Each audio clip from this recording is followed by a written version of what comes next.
कोई राना के खून में,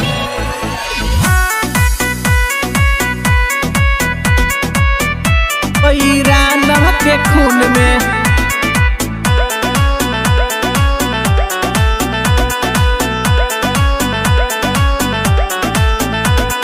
चढ़ल जानी तभार हो गइल, सहे के हद सब पार हो गइल। दाना ऐसे देवेला जैसे ऊन में, गर्मी होकेला बड़ी रानी कोई राना के खून में। गर्मी होकेला बड़ी गोरी कोई राना के खून में। ऐसन का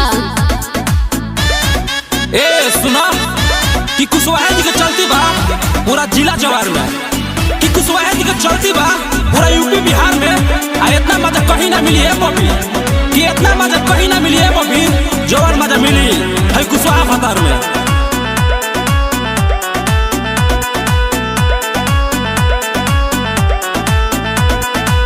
ढेर दिन से कर हम बोझ ढोवतानी, कैसे के कटी अकेले जवानी। कहाँ जाई बुझातो नहीं थे, काहे खातिर घूमेलू तू दोसर दरवाजा। ठीक भर लेला जाना महतो से माजा। अच्छा उहे मजा मिली जे लहसुन में। गर्मी होला बड़ा रानी कोई राना के खून में। गर्मी होखेला बड़ी रानी कोई राना के खून में, कोई राना के खून में। ए सुना, जितना गर्मी होला जून में ओकरा से कई गुना ज्यादा गर्मी होला कोयरान के खून में, बुझाइल? अच्छा ऐसन बात बका।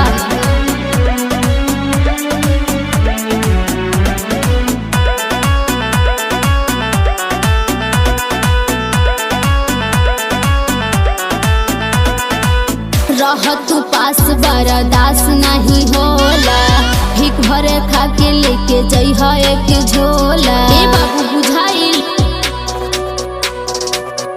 कुछ दिन औरी तू मन के मना लो, पप्पू पे नेटरवा के घर ही बोला लो। सचो रविराज मजाला सगुन में। गर्मी होला बड़ी रानी कोई राना के खून में।